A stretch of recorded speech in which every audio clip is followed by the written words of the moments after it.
Assalamualaikum warahmatullahi wabarakatuh. Perkenalkan, nama saya Reza Palevi, NIM akhir 101.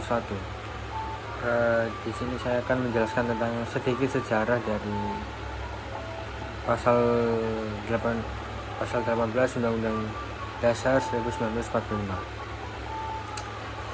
Jadi setelah Undang-Undang Dasar 1945 disahkan oleh PPKI pada tanggal 18 Agustus 1945, dalam pelaksanaan terjadilah pasang surut serta dinamika mengingat kondisi politik kenegaraan saat itu yang belum stabil.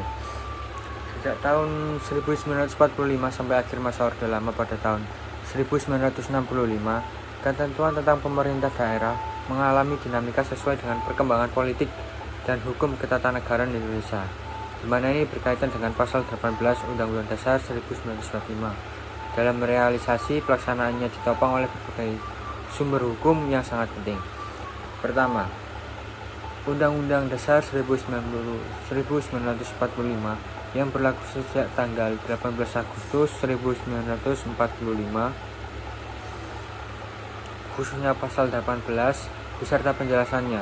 Kedua, Undang-Undang Nomor 22 Tahun 1948. Ketiga, Undang-Undang Nomor 3 Tahun 1950.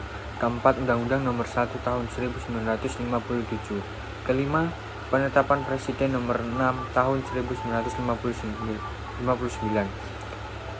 Dan yang keenam, Undang-Undang Nomor 18 Tahun 1965. Keseluruhan undang-undang serta penetapan presiden itu adalah merupakan realisasi dari pasal 18 Undang-Undang 1945. Dalam perkembangan sejarah Indonesia sejak tahun 1949, berdirilah Negara Republik Indonesia Serikat (RIS) yang dibentuk berdasarkan persetujuan Konferensi Meja Bundar di Den Haag. Dalam pemerintahan RIS yang berlangsung sejak tanggal 17 Agustus 1949 itu dibentuklah Kabinet Nasional di bawah pimpinan Bung Hatta.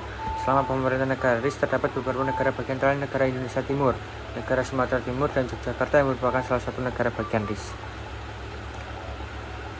Dalam kaitannya dengan pemerintah daerah, untuk negara RI masih diberlakukan Undang-Undang Nomor 22 Tahun 1948 tentang pokok-pokok pemerintah daerah. Undang-undang ini juga merupakan bentuk dari realisasi pelaksanaan dari pasal 18 Undang-Undang Dasar 1945. Tentang pasal 18 Undang-Undang Dasar 1945 ayat 1 yang mengatakan bahwa Negara Kesatuan Republik Indonesia dibagi atas daerah-daerah provinsi, dan daerah provinsi itu dibagi atas kabupaten dan kota. Yang tiap-tiap provinsi, kabupaten dan kota itu mempunyai pemerintah daerah yang diatur dengan undang-undang. Jadi menurut saya, mengapa pasal 18 ini mengatur tentang hak otonomi daerah yang tadi dikatakan pasal 18 ayat 1 tersebut, guna tujuan memberi otonomi kepada masing-masing daerah adalah untuk meningkatkan daya guna dan hasil guna penyelenggaraan pemerintah di daerah, terutama dalam pelaksanaan pembangunan dan pelayanan terhadap masyarakat, serta untuk meningkatkan pembinaan kestabilan politik dan kesatuan bangsa. Mungkin cukup itu penjelasan singkat dari sejarah pasal 18 Undang-Undang 1945 dari saya. Sekian, terima kasih. Wassalamualaikum warahmatullahi wabarakatuh.